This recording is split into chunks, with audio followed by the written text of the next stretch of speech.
Султан Ибраимовты өлтүргөн ким?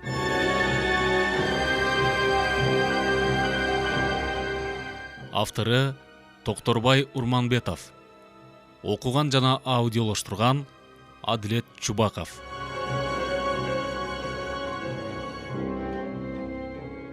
Документалдуу повестте кыргыз элинин атуулуу Султан Ибраимовдун өлүмүнө байланышкан тергөө ишинин жүрүшү чагылдырылган. Автор фактыларга таянуу менен журналисттик көз караштагы иликтөөлөрдү жүргүзүп алган. Сунуш кылынып жаткан китепче окурмандардын арасында жандуу пикирлерди туудура алат деген ойдобуз.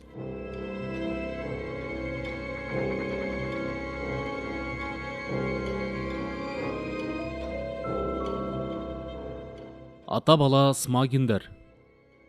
Тергөө ишинде шектүү делип эсептелгендердин ичинде мылтык ээлери да бар болчу. Баяныбыздын баш жагында колдон 623 катталбаган мылтык табылды деп айтып кеткеним бар. Андан сырткары билинбей калгандары канча. Ошолордун ичинде Смагин Михаил Кириллович жана анын уулу Александр бар болчу. Алар менен коңшу колоң жашаган, таанып билген адамдардын, тууган туушкандарынын далилдөөсүнө карабастан, Михаил Смагин мылтыгы бар экендигин танат. Үй ичин тинтүү да пайда бербейт. Альбомдо андай сүрөттөр да жок болуп чыгат. Акыры Михаил Смагиндин Сибирдеги кызынын үйүнөн уулу Александрдын белка мылтыгы менен түшкөн сүрөттөрү табылган соң гана андай куралдын болгондугун мойнуна алат.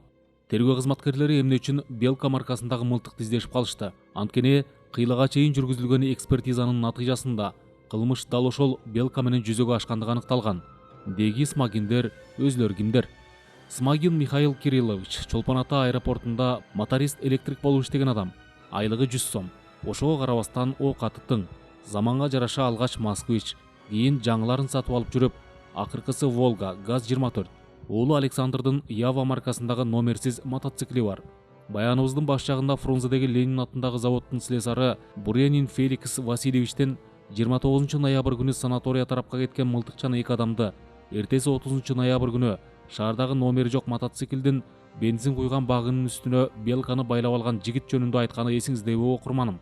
Ошондо Буренин дал ушул Александр Смагинди көргөн. Смагин Михаил аялы менен уулу Александр жаш кезинде эле ажырашып кетишкен. Кийинки учурда коңшу турган Карсакова Мария менен эрди катын сымал жашап турган. Мүнөзү түнт, эч ким менен ымаласы жок. Уулу Александр да алма сабагынан алыс түшпөйт дегендей атасын тарткан. Кичинесинен өзүмчүл келип, бирөөнүн алдында кыр көрсөткөндү, бийлик кылганды, багындырганды жакшы көрүүчү. Атасынын самогон кайнатканын, апийим сатканын, ал турмак дары деген шылтоо менен иче коюшун жаман көрүүчү эмес, кубаттоочу кайра. Өзү да ошол ишке аралашып, бекер оокаттын даамын татып, ак тили, ак ниети менен жашагандарды, айрыкча кыргыздарды киши катарына кошуучу эмес. Ошентип, бала кичинесинен эле кылмыш иштерди жасоого тарбияланган. Анын мектепте жүргөн кезиндеги жазган күндөлүгүнөн үзүндү келтирейин. Я живу как во сне. Мне кажется, все, что со мной происходит, это глубокий и кошмарный сон. Я кидаюсь туда, где можно получить душевное и физическое удовольствие. Ради этого я не жалею ни себя, ни денег. Я не гнушаюсь ничем. Могу избить человека и никогда потом об этом не буду жалеть. Если мне чего-то недостает, я иду на уголовное преступление. Мне исполнилось 18 лет. Я еще молод, но жизнь я видел во всех ее проказах и мелочах. У меня такое чувство, что я доживаю свои последние дни, но с жизнью я расставаться не хочу, так просто и бесславно. Я выработал такое постоянное мнение, что в один прекрасный момент я схвачу винтовку и пойду стрелять односельчан. И это я сделаю. Просто пока меня еще жизнь не давит в горло ножом, и я жду того момента, как рыбак неудачный клев ждет улова. 19 февраля 1975 года. Бул күндөлүк для сочинения Смагина деген калың дептерге жазылган. Анын ичинде ар кандай темада жазылган сочинениялар бар. Күндөлүктү үйүндө жүргөндө эле жазганбы, же сабак учурундабы айтор сочинения жазып келе жатып улаган. Мектепти бүткөндөн кийин окууга өтпөй калат да армияга чакырылат. Ал жакта да ишенимге ээ болбойт. Аны менен чогуу кызмат өтөгөн Веснанын суракта берген жообу мындай. В роте он ни с кем не сдружился, всегда уединялся. При направлении на хозяйственные работы просил, чтобы его направляли работать одного. На замечание реагировал болезненно, впадал в истерику, даже буйную. Заявлял, что его хотят убить матросы. О себе был высокого мнения. В караул его не пускали, так как не доверяли ему оружие с боеприпасами в силу его недисциплинированности и озлобленности. Армиядан келгенден кийин тамак-аш өнөр жайынын Москвадагы бүткүл союздук завочный институтуна өтөт да, ошол эле мезгилде Фрунзедеги кыска мөөнөттө бухгалтерлерди даярдоочу окуу комбинатында окуйт. Бул жерде да ар кимдин үстүнөн арыз жазып, бир нече жолу чогулушта каралып, комсомолдон чыгуу абалына чейин барат. Аны бүткөндөн кийин эч жерде иштебейт. Алгач соода жагын карап көрөт. Андан айла болбогон соң же комсомолдун райондук комитетине, же жылкы заводунун комсомол уюмуна секретарь болууну көздөп кыйла жүгүрөт. Акыры эч жерге кызматка алынбай, каалаганындай жашай берет. Ошентип, кымбаттуу окурманым, кылмышкердин таржымалынан бир аз да болсо баян эттим. Анын ким, кандай адам экендигин болгулап калгандырсыз. Анан 3 декабрь күнү кылмыш жасай тургандыгын атасына айтат. Смагин. Кашан ичинде суракта берген жообу. Кеч кирип калган. Бир маалда эле Александр мергенчиликке чыгам деп калды. Түнкүсүн эмне бар деген менен сөзүмө кулак салган жок. Өзүң бил деген калыпта тим койдум да Мария Корсакованыкына кетип калдым. Ал жактан кечирээк кайттым. Оолум Александр таңга жок кирип келди да, мен бүгүн киши өлтүрдүм. Бул жерден тез кетпесем болбойт деди. Ким, кайдагы адам өлтүргөндүгүн айткан жок. Өзүң кылган ишке өзүң жооп бер дедим да, бир бөтөлкө самогонумду көтөрө кайра Мария Корсакованыкына кетип калдым. Жүрөктү үйгөн табышмактын бардыгына болбосо да кыйласына жооп бере турган Александр Смагиндин бир ооз кейин укпай калдык. Жогорку айтылган сөз анын атасыныкы. Анын канчасы чын, канчасы төгүн экендигин экөөнүн ортосундагы Раматылык Султан Ибраимовичтин ысымы аталгандыгы белгисиз. Тергөөнүн башынан аягына дейре Михаил Смагин уулунан Совминдин председателинин жана шофёрунун аты жөнүн укпагандыгын кайталап туруп алды. Балким ошондойдур. Колдо факт болбогондон кийин тергөө ишине доомат койбой туралы. Бирок анын тез эле Чолпон атадан жоголуп кетиши эмне үчүн шек туудурган жок. Эмне үчүн? Кылмышкер 5 декабрь күнү Чолпон атада тополоң түшүп жатканда жайбаракаткана Фрунзеге такси менен кетип калган. Бир күндө бир эмес 3 адам өлүп, анын аркасынан милиция кызматкерлери гана эмес, аскердик бөлүктөр Чолпон атадан Боом капчагайындагы Айтулук Кызыл көпүрөгө чейин курчап, ар бир нерсени шектүү карап турган маалда кылмышкердин жайбаракат жүрүшү эмне үчүн шектүү көрүнгөн жок. Алардан кантип өттү? Москвадагы институттан чакыруу кагазы жок кетип бараткан адамга ондогон посттун бири да эмне үчүн шек санап койбоду? Кандайынан болсо да аларды аралап өткөндүгү чын. Ошол бойдон түз Фрунзе Москва поездине түшүп, куйругун карматпады. Мунусуна да макул дейли. А бирок мына бул нерсеге кандай жооп беребиз? Кырсык болгон эле күнү республиканын прокуратурасынын прокурор-криминалисти, юстициянын старший советниги Аксеновдун Рива Касымовна Телтаева менен болгон аңгемесинде кылмышкердин ГБТ кешпири сүрөттөлгөндүгү анык. Ошол эле күнү дагы бир жолу эртеси болгон иш эске түшүрүлүп, эженин айтуусу боюнча фоторобот даярдалды. Рас, делолорду карап отуруп, ал фотороботту мен да көрдүм. Александр Смагиндин чыныгы сүрөтүнө салыштырып келгенде, дал эле өзү деп айта албайм. Бирок аябай окшош экендиги байкалып турат. Демек, колдо фоторобот тургандан кийин аны Александрды көрүп билген адамдарга эмне үчүн көрсөтүшкөн жок? Ошол сүрөт боюнча эмне үчүн бүткүл союздук издөө салынбады? Эгерде ушул иштер өз убагында жүргүзүлгөндө, башка ишке алаксышпай, поезд менен ары бери саякаттап жүргөн кылмышкерлерди кармоо алда канча жеңил болмок. Анда балким аны тирүү колго түшүрөт белек деген ой. Анын ордуна Белка мылтыгынын артынан түшүп, Сибирге чейин изилдеп, качан анын кимге таандык экендиги аныкталгандан кийин гана Смагинди издей баштадык. Дал ушул учурда күтүп тургансып, 6 январь күнү ал Куйбышевте асылып өлдү. Бир ай бою баш айланып жатышкан тергөөчүлөрдүн эми кылмышкердин ким экендигин так аныкташкандыгын ал дагы билдиби? Эгер билсе, кантип жана кимдер аркылуу? Эгер билбесе, эмне себептен асылып өлдү? Эртедир кечтир колго түшөм дедиби? Смагинди поездден проводниктер Кыргыз жергесинен Москвага баратышкан айрым адамдар көрүшкөн. Бул тууралуу делолордо алардын көрсөтмөлөрү турат. 3 январь күнү Москвадан поезд менен чыккан, Пензада калган. Проводниктер аны 2-3 киши менен чогуу жүрүшкөнүн көрүшкөн. 4-5 январь күндөрү Сызрань 1 станциясынан аскердик патрулда жүрүшкөн прапорщик менен солдаттар да Смагиндин 2 адам менен жүргөндүгүн, кызуу экендигин далилдейт.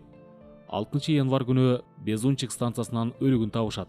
Бул туурасында документ бол. Протокол осмотра трупа Смагина А.М. Электропоезд 6578 находился на 4-м пути станции Безенчук. При осмотре головного вагона 01 в середине вагона с левой стороны по ходу электропоезда между 4-м и 5-м сиденьями в купе висит труп мужчины. Труп на ощупь холодный, висит на сером вязальном шарфе. Один конец шарфа завязан на потолке за облицовочную ленту, второй завязан петлей на шее трупа. В кармане обнаружены документы. Паспортное имя Смагина Александра Михайловича, 1957 года рождения, трудовая книжка на имя Смагина А.М., зачетная книжка студента. Смагин Александрдын өлігін Чолпон атаға алып келішіп, анын чын эле Смагин екендігі туған туышқандары тарабынан анықталғаннан кейін көмілді. Атасы Михаилды Москванын Фрунзенин түрмөсүндө сурашты. Ал 4 декабрь күнү оолунун киши өлтүргөндүгүн, кашан ичинде, бирок Султан Ибраимовичти өлтүргөндүгү жөнүндө маалымат жок.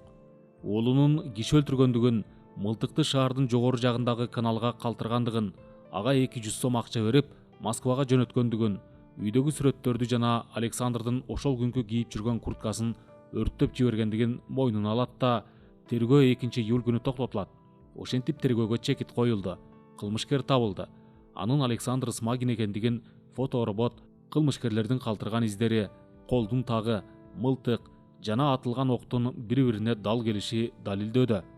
Деген менен тергөө ишин толук карап чыккандан кийин кылмышкер 3 декабрь күнү түнкү саат 10-до Коңуратов салын өлтүрүп, не себептен санаторияга барды.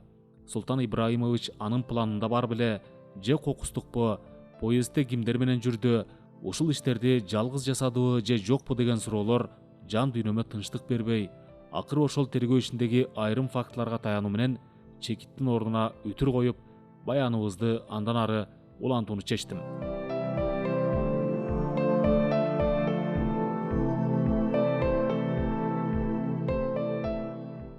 Вольф деген ким?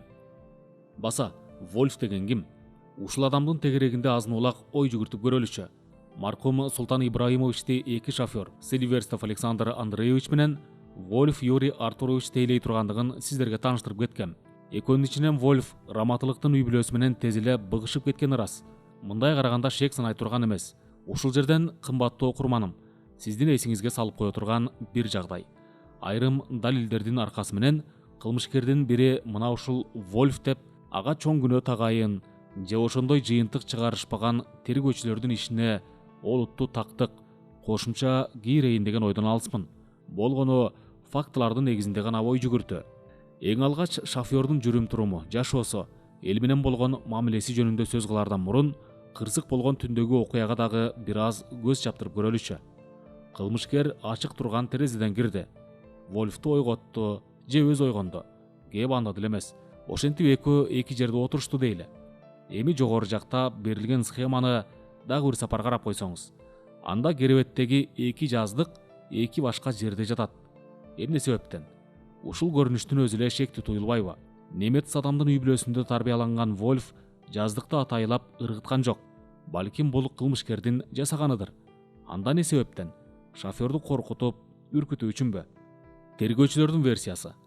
Кылмышкер бөлмөгө киргенден кийин тигини ойготот да, экөө эки жерге отурушкан соң Вольфту кылмышты чогуу жасоого жана чогуу качып кетүүгө көндүрө албай, кыйла убакытка дейре убара болгон. Шофёр тамекисин ыргытуу деген шылтоо менен ачык турган терезеден качып чыгуу үчүн ордунан туруп бурула бергенде кара кушка аткан. Ушул версияга окурманым, сиздерди билбейм, мен анча ишене бербедим. Не себептен? Аны түшүндүрүүгө аракет кылып көрөйүн. Ошентип экөө алгач эки жерде отурушту дейли. Анан тамек тарта башташты. Айтмакчы, кылмышкер жанындагы телефон коюлган столдун бетине фильтрлүү сигареттен полиэтиленин тегерете кармап турган кызыл бел курчоосун жана пачканын жогорку бөлүгүндөгү полиэтиленин таштаган. Демек пачка жаңы ачылган. Аны кайдан алды? Эгер ал өзүнүкү болсо, мурунку пачкасын түгөйтүп койду дейли. Анда жаңысын сырттан ачып, жаңы кылмыш алтындагы демегүүсүн басуу жана боюн токтотуу үчүн сырттан тартмак да жырткычтарга акыркы күчүн топтоп туруп секирмек. Эгер бул божомол туура деп эсептесек, сигаретти кылмышкерге Вольф берген. Анда Ява аттуу сигареттин ошол күнү бир канча пачкасы бар экендигин анын аялы да, чогуу иштеген жолдоштору да далилдеген. Эмдиги маселе аны кайдан алып берди? тумбучкаданбы же бурчта илинип турган кийиминенби? Анткени Вольфтун үстүндө ошол мезгилде майка, трусудан башка кийим жок болчу. Кайсыл жерден алып берсе мейли, бирок ошону алуу үчүн тумбучкага эңкейип же кийимин аңтарып жатканда кокус куралы болуп жүрбөсүн деп кылмышкер корккон жокпу? Совминдин председателин тейлеп, аны менен чогуу туруп жүргөн адамда тапанча болушу мүмкүн деген шектенүү пайда болгон жокпу? Кантсе да тамекини алууга уруксат бергенден кийин анда куралдын жоктугун алдын ала билген. Болбосо кичине эле кыймылдаса атып салмак. Ошентип экөө эки жерде тамекини үстүккө босток тартып отурушту. Деги Вольфтун тамеки тартканын Рева Касымовна ушунча жыл бирге жүрүшүп көрбөптүр. Анан аны Чернов кайдан билет? Бул жөнүндө күбө катары сурактан өткөн Плахих мындай дейт. Плахих: Вольфтун өлүгү жаткан бөлмөдөгү тумбучкадан сигареттин калдыгын көрдүм. Анын саны орточо 6-8 болчу. Анын бардыгы тең кандайдыр бир олдоксон өчүрүлгөндөй. Тагы тумбучканын бетинен даана көрүнөт. Ошол эле жерде тамекинин гүлү чачылып жатат. Анан жанымда турган Черновдон Юра тамеки тартчу беле деп сураганда ал аз тартчу деп жооп берди. Мынакей окурманым, сиздин ой жүгүртүүңүзгө дагы бир маалымат. Вольфтун тамекини канчалык деңгээлде тартарын Чернов кайдан билет? Мындай нерсени жакын таанышы гана айта алат. Анда Чернов Юра менен тыкыз мамиледе болгонбу? Кантсе да Вольфтун мынчалык тамеки тартышы кылмышкер экөөнүн ортосундагы болгон кызуу аңгеме, талашып тартышууга күбө боло алат. Жогору жактагы тергөөчүлөрдүн версиясынын дагы бир ишенимсиз жагы бул кылмышкердин Вольфту кылмышты чогуу жасоого көндүрө албай жатышы. Макул, көндүрдү деп коелу. Ошондо андан ары кыймыл аракет кандай болот эле? Ушуга токтололу. Биринчи аракет: Совминдин председателин өлтүрүүнү шофёрдон талап кылды. Бул дагы негизсиз. Анткени шофёр кайсы курал менен өлтүрөт? Мылтык мененби? Анда кылмышкер өзү колго түшмөк. Экинчи аракет: Вольфтун макулдугун алып, өлтүрүп келгенден кийин чайка менен качуу. Мындай божомолдо жарабайт. Анткени Вольф кылмышкер экинчи кабатка көтөрүлгөнү кеткенде же телефон менен милицияга кабарламак, же ачык турган терезеден качып чыкмак. Үчүнчү аракет: экөөнүн тең чогуу болушу. Бул чындыкка бир аз жакындашса да өтө опурталдуу, кооптуу вариант. Ал үчүн экөө ээрчише коридорго чыгышмак да тепкич менен көтөрүлүшүп Султан Ибраимовичтин бөлмөсүнө барышмак. Кырсык болгонго чейинби же болгондон кийинби айтор ушул аралыктарды басып өтүүдө күч кубатына толуп, гараждагы шофёрлордун айтуусуна караганда каратени үйрөнүп жүргөн Вольф бир айласын тапмак. Анын бою 186 сантиметр, салмагы 110 килограмм. Эң айласы кеткенде тышка чыккандабы же чайкага отурушкандабы айтор ыңгайлуу бир учур болмок. Демек кылмышкер мындай опурталдуу вариантка бармак эмес. Ошентип жогорку варианттарды жокко чыгаргандан кийин тигил экөө башка темада сүйлөшүп отурушкан деген ойду айтмакчымын. Анда эмне жөнүндө сүйлөшүштү? Көп нерсенин түйүнүн чечип бере турган бул өз ара сүйлөшүү ошол бойдон белгисиз болуп кала берди. Ал тууралуу ар кандай ой жоруу жана жыйынтык чыгаруу сиздин эркте, окурманым. Менин айтарым бул: кылмышкер менен Вольф мурунтан эле тааныш болушкан. Анан экөө сүйлөшүп отурушуп, бир пикирге келе алышпай, өз ара талашып тартышып, кашан ичинде кызууланган учурда жаздыктарды ар кайсы жакка ыргытышкан болуу керек. Акыры тил табыша албаган соң кылмышкер Вольфту атып салган. Эми ушул бөлүмдүн башында коюлган Вольф деген ким деген суроого токтололу. Аны менен бир канча жылдар чогуу иштешкен адамдарга да сөз берип көрөлү. Совминдин хозусунун шофёру Афанасьев Сергей Петровичтин суракта берген жообу. Афанасьев: Вольф гаражда анча деле кадыр баркка эмес болчу. Сөз көтөрө албаган, өзүн башкалардан жогору койгон адам. Бир сапар 1977-жылдын жаз айлары болсо керек. Огурцов деген шофёр менен отурган бөлмөгө кирди. Мен анда правкомдун председатели элем. Юра Кулатовдун машинасын айдап жүрөбү деп сурады. Мен ооба дегендей баш ийкедим. Ошондо ал: мен аны шерик кылып бекер алыптырмын. Анын кандай адам экендиги белгилүү болду деди. Бул сөздүн маанисин Вольф чоңдорго жагынат, коюн колтугуна кирет, ошондон улам шеригин аттап кеткиси келет дегендей түшүндүм. Кандайынан болсо да тез эле Кулатовду 1978-жылы Султан Ибраимович жогорку советке келгенде, кийин Совминге которулганда да аны тейлеп калат. Ошол учурларда университеттин юрфагында сырттан окуучу. Бул тууралуу аны менен чогуу окуган старшина Шаршенбаев Арстанбек суракта мындай дейт. Шаршенбаев: Юра менен чогуу окуган мезгилдерде мугалимдердин ичинен кимдир бирөө экзамен зачеттордон жардам берип жүргөндүгүн билчүмүн. Бирок ким экендигин айта албайм. Деген менен ал начар окуучу, карыздары көп боло турган. 4-курста ордунда калып калды. Эми аны менен мектепте чогуу окуган, Манас аэропортунда дежур болуп иштеген Леонтьева Рина Назаровнанын сурактагы жообу мындай. Леонтьева: Вольф зыкым, сараң, ичимдикке акча коротууну каалабаган, бирок бирөөнүн эсебинен бекер ичип жегенди жакшы көргөн адам. Чогуу иштешкен адамдары анын үй бүлөсү жөнүндө эч нерсе деле билишчү эмес. Өзү бул тууралуу ооз ачпаган. Сыртынан караганда ынтымактуудай. Ошентсе да Вольфтун аялы Галина курбусу Остапенко Любовь Ивановнага минтип арызданган. Бул көрсөтмө делодо бар. Остапенко: Юра үйгө көңүл кош боло баштады. Менин көзүмө чөп салып жүрөбү деп ойлойм. Галинанын бул сөзү эмнеге негизделгени мага белгисиз. Кантсе да анын аял затына жакын экендиги жолдош чоролорунун, тааныштарынын айтканынан сезилип тургандай. Кайра эле фактыга таяналы. Совминдин председателинин секретариатынын башчысы Черемухин Виктор Ивановичтин суракта берген жообу. Черемухин: 1980-жылдын октябрь айынын баш ченинде Вольф менен Чолпон ата санаториясына келип калдым. Ошондо ал мага ашпозчу Соняны көрсөттү да: Виктор Иванович, айтыңызчы, кандай кыз, татынакайбы? Мен ага жаман эмес деп жооп бердим. Анан жогорку сөзүнө төмөндөгүлөрдү кошумчалады. Бул Хандогиндин көңүлдөшү. Ошентсе да 1-2 сапар тийишимиш болуп көрдүм. Вольфтун бул сөзүнөн улам ал тиги кызды башынан эле тааныйбы деп ойлодум. Анан акырында Рива Касымовна бизди ойноштук ишке барышпасын деп атайлап бул жерге калтырып койду окшойт деди. Черемухин менен Вольфтун ортосунда болгон сөздү эсиңизге түйүп койсоңуз, кымбаттуу окурманым, ага кийинчерээк дагы бир жолу кайрылып келебиз. Мына ушул жерден бир кичинекей чегинүү жасайын, окурманым. Бирөөнүн ички турмушуна, болгондо да эч кимге айтылбай турган ички сезимине уруксаты жок баш багып жатасыз деп мага айыптага көрбөңүз.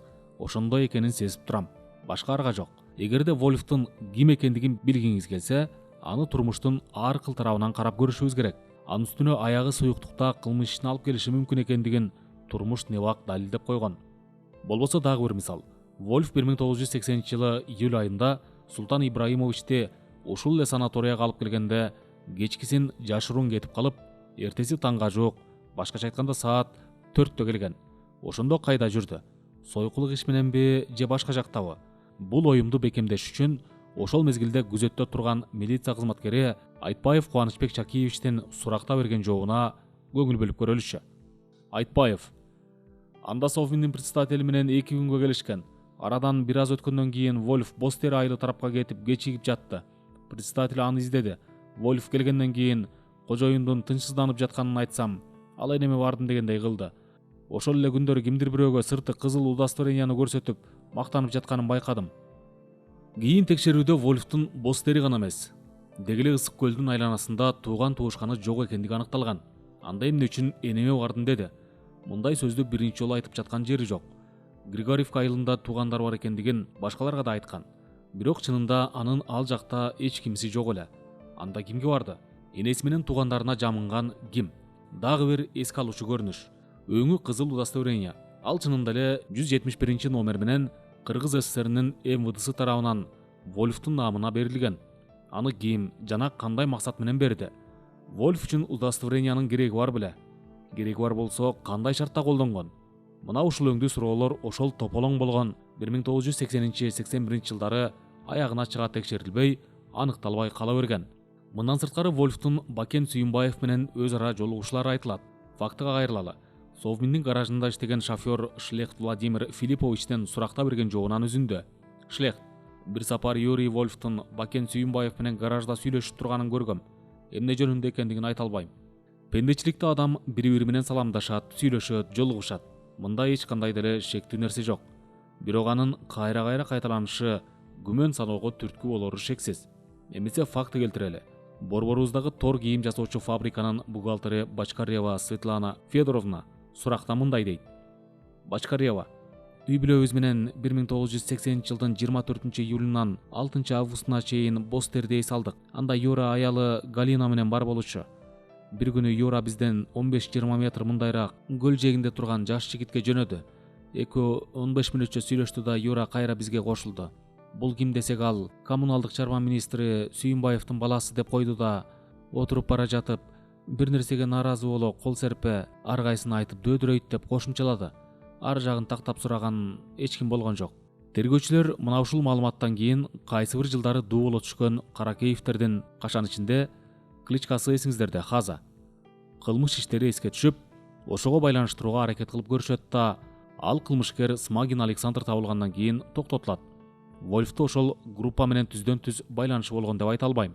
Бирок факты ал экөөнүн бир нече жолу жолуккандыгын көрсөтүп жаткандан кийин аны акыр аягына чейин тактап көрүшсө болмок. Деги менин оюмча тергөө ишинде, айрыкча дүйнө эли кулак салып турган жооптуу тергөө ишинде тырмактын агындай да күмөн саноого мүмкүнчүлүк болбошу керек эле. Ошентип Вольфтун аздыр көптүр болсо да жекече турмушуна баш бактык. Хазабы же башкагабы жолукса жолуккандыр, ойноштук кылса кылгандыр. Бирок ошол сойку же сойкулар кимдер? Санаториядагы ашкананын кызматкери Артюнина Тамара Кирилловна суракта мындай дейт. Артюнина: 80-жылы июлда келген Вольф бул жерге бир сапар түнөгөн жок. Анда ал Шалаева Любовь Степановнаны Бостерге үйүнө жеткирип кеткен. Эми Шалаева жөнүндө бир-эки ооз сөз. Ал мурун Көгүлтүр ысык көл санаториясында иштеген. Ал жерден аягы суюктугу кашан ичинде жетекчилерге кызматчылардан дал ушул маанидеги арыз түшкөн. Жасаган ишине жоопкерчиликсиз мамиле кылгандыгы, чогуу иштегендер менен ыркы келишпегендиги үчүн ишинен бошогон. Андан соң Чолпон Ата санаториясына келип орношкон. Деги санатория ошол кезде жай товарлардын баш калкалай турган жайлуу жери болуп калган окшойт. Баяныбыздын баш жагындагы күзөтчүлөрдүн составы, алардын жаш өзгөчөлүгү, кылган иши тууралуу айтылган маалыматты эстеп көрүңүз, окурманым. Анан ага тигил Шалаевага окшогондорду кошуңуз. Ошондо тейлөө кызматкерлери тууралуу кеңири түшүнүк пайда болот.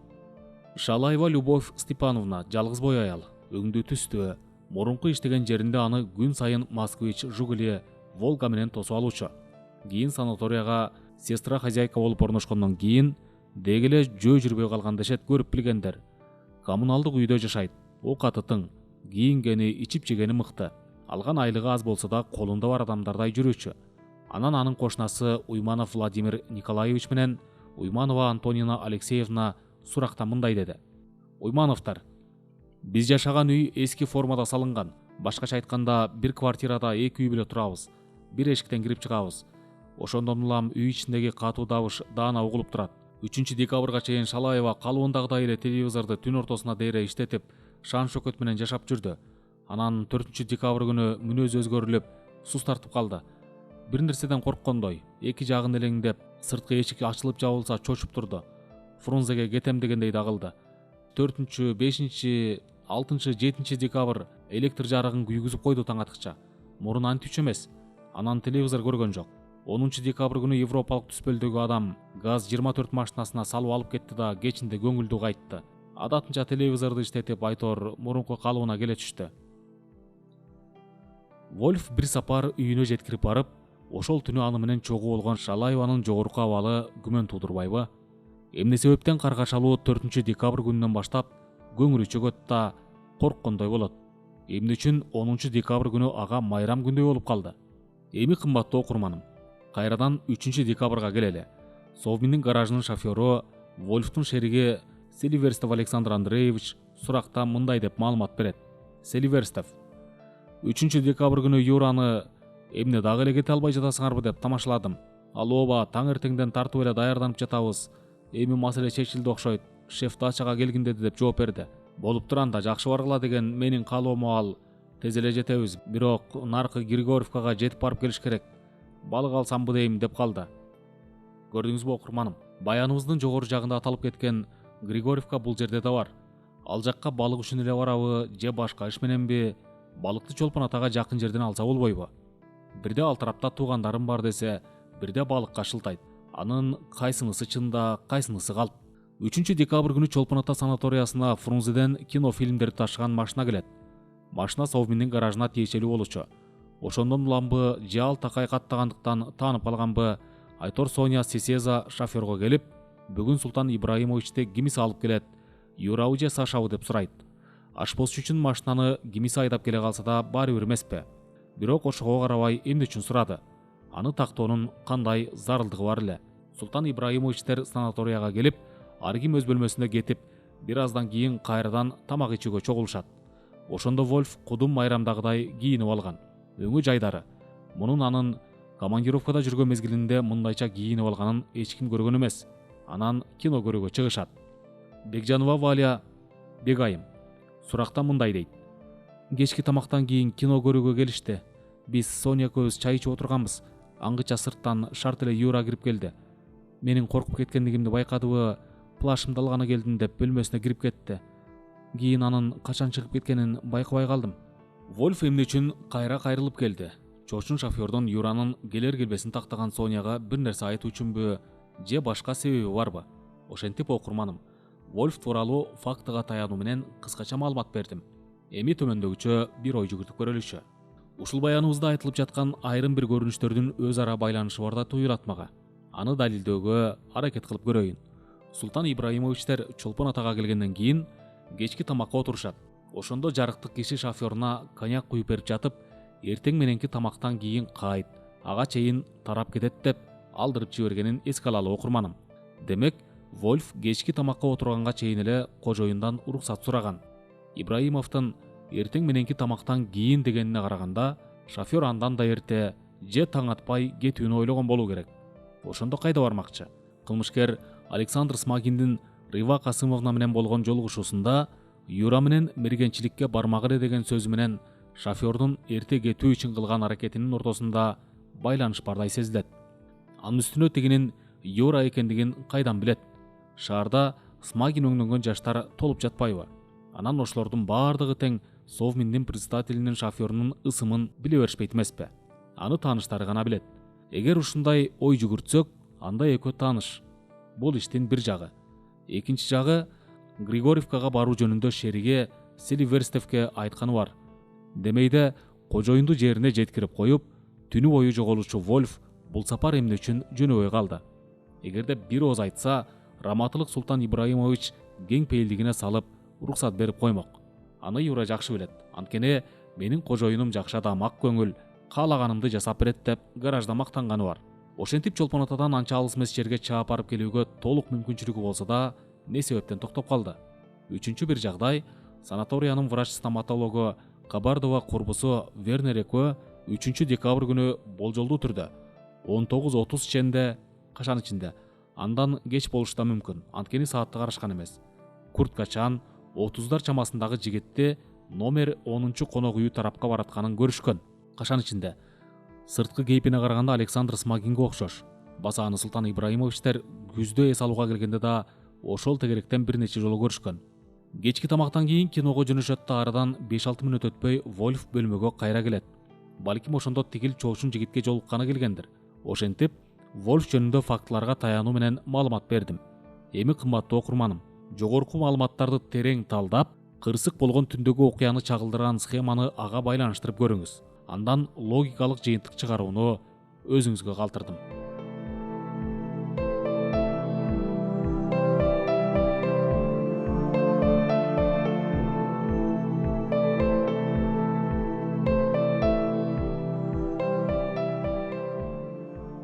Сөз акыры. Ошентип, адамдын маңдайына жазып берген жазуу буйругу, тагдыры ушул экен деп маркум Султан Ибраимовичти калайык калк, жумурай журт өксүй акыркы сапарга узатып койдук. Эгер адамды кайгырып, капа болгондон, көз жаш төгө ыйлагандан тирилтип ала турган болсо, аны алдагачан тирилтип алмакпыз. Бирок турмушта андай болбойт экен. Коңгон тууру бош калып, минген ак бозаты жайдакталды. Бала чакасы жетим калды. Аларга кошулуп бүтүндөй кыргызым жетимсиреди. Өлгөндүн орду толбойт деген чын билем. Андан бери канча мезгил өтсө да, бир жак капшытыбыз эң шерилгендей бош, ээн. Ошол эендикти, боштукту эстеген сайын каргыш тийген кылмышкерге наалат айтам. Тиги дүйнө бар экендиги чын болсо, андан аркы өмүрү жалаң кыл көпүрөнүн үстүндө, болгондо да тозоктун отуна капталып өтсө дейм. Дейм да эртелигеч ошол каргашалуу окуяны киносымал көз алдымдан өткөрүп, сын көз менен карап, жалгыз эле Смагиндин жасаганына ишенбей кетем. Кымбаттуу окурманым, экөөбүз бусурман эмеспизби? Ошондуктан кыбыланы карап, колубузду жүрөгүбүзгө коюп, ак тилибизден сүйлөшөлүчү. Сиз ошого ишенесизби? Мен ишенбейм. Деги ар кайсы жерде тентиреп жүргөн, Турмуштун ой чукурун али басып өтө элек жаш жигитке Совминдин председателин өлтүрүүнүн эмне кажети бар? Мурун кийин бет алышып, ортолорунан гер-мур сөз өтпөсө не азап? Анын үстүнө маркумдун дал ошол күнү санаторияда болорун кайдан билди? Бул кабарды белгилүү чөйрөдөн сырткары эч ким билүүчү эмес. Бул өңдүү жашыруун сыр ага кандайча жетти? Анын аркасында кимдер турат? Эсиңиздеби окурманым? Каргашалуу 4 декабрь күнү номер 10 конок үйүнө эртең менен райоткомдун председатели Султаналиев, раймилициянын начальниги Сагынбаев болуп келгени. Ошондо Турсуналиев ошол жерде турушкан адамдарга мен 3 милиционерди кайтарууга жиберсем, санаторияга кирбей коюшуптур деп актанганы. Актануунун, калп айтуунун, түштөн кийин жандалбастоонун чеги да болот эмеспи? Ушуга ким ишенет? Раматылык Султан Ибраимович Чолпон атага келгенде кошумат кыла Мээрман агайыбыздын далай эле жылуу сөзүн угуп, ысык чайын ичкен чыгарсыз. Анан ал адамдын ошол каргашалуу күнү кайтаруусуз калганын көрүп билип турсаңыз да, көрмөксөнгө салып коюп, 2-3 милиционерди бетке кармай актанганыңызга жол болсун. Калыбы Ибраимовдун аркасы менен ишимден ыргып кетпейин деген аракетиңиз го. Ошентип тапкан орун кызмат чеке деле жылытпас. Кыштын күнү кечки саат 6:30 колуна 26 сом акча берип, кандай жетсең ошондой жет. Анда менин жумушум жок деп старшинаны күнөөгө жыга берген Рысалиев зарлык кийин жок дегенде бир сапар маркумдун арбагына келме келтирип Куран окутуп койду экен. Ай ким билет. Председателдин кайтаруучусу жок калышына түздөн түз шарт түзүп берген адам кийин анын арбагына кайдан Куран окусун? Анан Султан Ибраимовичтин тегерегинде жүрүшкөн жардамчылары анын өлүмүнө кандайдыр бир деңгээлде тиешебиз бар деп өзлөрүн күнөөлүү катары сезишеби деги. Ушул кезге дейре Турдакун Усубалиевичти таза деп эсептеп келген мен азыр деле ошондой ойдомун. Каргашалуу кырсыкка байланыштуу ага ичимден нааразы болгонум бар. Эмне себептен тергөөнү шаштырып туруп алдыңыз? Жарым жылда ишти бүткөрө алышпады деп КГБнын кызматкерлерине доомат койбойм. Алардын эркинде болсо, ошол эле мөөнөттүн ичинде кылмыштын ийнесинен жибине чейин изилдеп, сиз менен биз ойлогондон алда канча жогорку деңгээлде жүргүзүшмөк. Алардын колун байлаганы жогорку жактын көрсөтмөсү болгондугу шексиз. Ушулардын баардыгын көрүп билип туруп унчукпай койдуңуз. Жок дегенде КГБнын кайрылуусуна макул деп сот процессин телевидение аркылуу же газета бетинде жарыялатып койгонуңуздар да эмне? Жада калса ушуга да жарабадык. Кыргыз журтчулугунун башына кайгы түшүргөн ушул деп Смагинди кылмышкер катары эсептедик. Бирок анын бир ооз кебин уга албадык. Ар жагында аңдып турушкандар ага жеткирбеди. Көзүн тазалашты, алардын аты жөнүн билбесек да болгулойбуз. Кыңырыш 40 жылдан кийин деген кеп бар. Чыдап турсак, чыныгы кылмышкерлердин да дайыны билинип калар. Ошентип, адамдын маңдайына жазып берген жазуу буйругу тагдыры ушул экен деп маркум Султан Ибраимовичте калайык калк, жумурай журт өксүй ыйлап, акыркы сапарга узаттык. Пендечиликтин расмиси ушул. Жаткан жериңиз жайлуу, топурагыңыз торко болсун. Үй бүлөңүз, бала чакаңыз, тууган туушкандарыңыз менен кошо ак тил, ак ниет адамдарды сиздин арбагыңыз колдосун. 10 май 1992 жыл.